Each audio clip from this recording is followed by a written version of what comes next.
이번 시간은 사진으로 보는 근대사인데요. 홀로코스트 유대인 대학살이죠. 예, 그렇습니다. 먼저 용어부터 설명을 드리자면 홀로코스트란 말은 원래 그리스어입니다. 그 홀로는 전체, 그리고 코스트는 태우다라는 그런 의미인데요. 그리스어에서 이 동물들을 태워서 신에게 제물로 바치는 그 번제를 의미했다고 합니다. 이 말이 이제 나치에 의해 자행된 유대인 대학살을 의미하는 말로 이렇게 굳어지게 되었는데, 유대인들은 이런 말을 쓰지 않는다고 합니다. 이제 그들은 히브리어로 멸망을 의미하는 쇼아라는 말로 부르고 있다고 합니다. 네.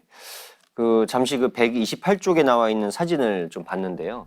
1944년 봄, 전쟁 막바지죠. 체코 동부에서 붙잡혀서 아우슈비츠로 끌려온 유대인 여성들과 아기들의 모습인데요. 사진에서도 이미 죽음에 대한 공포가 보이죠. 아이들의 모습에서도 굉장히 불안함이 느껴집니다. 자, 아우슈비츠 하면 아주 악명 높은 수용소죠. 예, 폴란드에 있는 그 수용소였는데 나치가 이제 운영한 여러 수용소 중에 하나입니다. 이곳 이제 아우슈비츠에서만 600만 명 이상이 학살당했다고 합니다. 사람들에게는 저 수용소가 이제 지옥으로 들어가는 그런 문처럼 느껴졌을 것 같습니다. 예, 그렇죠. 강제 수용소에서 죽은 그 사람들은 유대인뿐만 아니라 집시족, 슬라브인, 또 동성애자, 장애인, 정치범, 전쟁 포로들이 학살당했다고 합니다. 하지만 이제 주요 대상이 유대인이었습니다.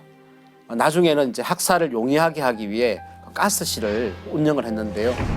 수천 명이 한꺼번에 20분 만에 떼죽음을 당하게 되죠. 강제 수용소라고 해서 가두기 위한 게 목적이 아니고 죽이기 위해서 잠시 수용한다는 그런 의미에서 수용소입니다.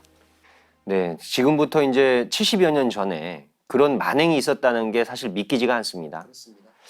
자, 나치의 유대인 학살, 이게 과연 히틀러 일개인의 광기로 일어날 수 있는 일일까요? 당시 국가 차원에서 이렇게 범죄가 집행이 되었는데, 독일의 역사학자인 에버하르트 엑겔은 그의 저서에서요, 이렇게 국가가 지도자의 권한으로 노인과 여자, 유아를 포함한 특정 인간 집단을 속전속결로 죽일 것을 공포하고, 또 이를 모든 국가 권력을 동원해서 실행한 유례는 지금까지 없었다. 이제 이렇게 이야기를 했는데요.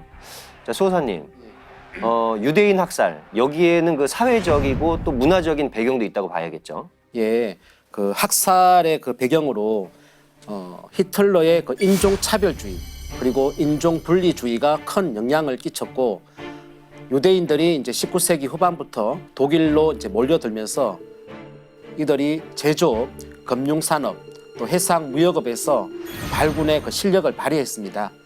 그래서 20세기 초 독일에서는 유대인들이 경제권을 장악하고 있다는 그런 믿음에 기초한 반유대주의 정서가 아주 강했다고 합니다. 네. 특히 이제 기독교 문화가 사회를 지배했던 중세의 반유대주의가 강했는데, 이거는 이제 기독교와 유대교의 교리 차이에서 기인합니다. 유대교에서는 이제 예수를 구세주로 인정하지 않고 예언자 중에 한 사람으로 이제 인정을 하죠. 이런 종교적 차이가 유대인에 대한 반감의 큰 뿌리로 작용을 했습니다. 그러니까 결국 종교적인 차이가 원인이 돼서 비극이 발생한 것이라고 볼 수 있네요. 예, 물론 여러 원인이 있겠지만 종교적 차이, 종교적 배타성이 큰 원인들 중에 하나였다라고 볼 수 있겠습니다. 131쪽을 이렇게 보면 폴 존슨이 유대인의 역사에서 한 말이 나오는데요.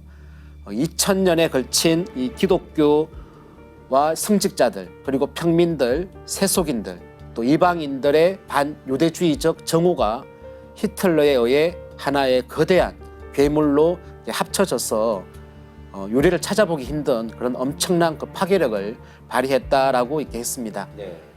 유대인 학살의 배경을 잘 표현한 말이라고 생각을 합니다. 예. 그리고 또 당시 유대인에 대한 유럽의 정서를 잘 알 수 있는 내용이 방금 소사님께서 읽으신 글 위에 이렇게 나와 있는데요.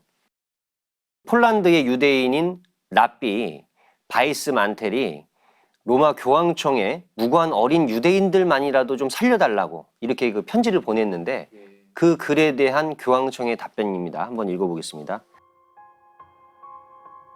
이 세상에 무고한 유대인 어린이의 피는 존재하지 않는다. 모든 유대인의 피는 죄악이다. 당신들은 예수를 십자가에 못 박은 죄 때문에 이런 벌을 받는 것이다. 당신들은 죽어 마땅하다. 자, 이게 교황청의 답변인데 냉정함을 넘어서 어떤 그 저주처럼 들립니다. 예, 그렇습니다. 참으로 그 유소사님 그 읽은 내용을 듣다 보니까 그 종교의 역할과 사명이 과연 무엇인지 많은 생각을 이렇게 하게 되는데 뿌리 깊은 이 종교 갈등이 그 비극의 그 시작입니다. 상제님께서는 그 민족 갈등의 근원적인 원인에 대해 그 말씀해 주신 부분이 있습니다. 이 말씀은 도전을 보면서 한번 살펴보겠습니다. 네. 도전 4편 18장입니다. 함께 펴서 읽어보도록 하겠습니다. 1절에서 2절까지입니다.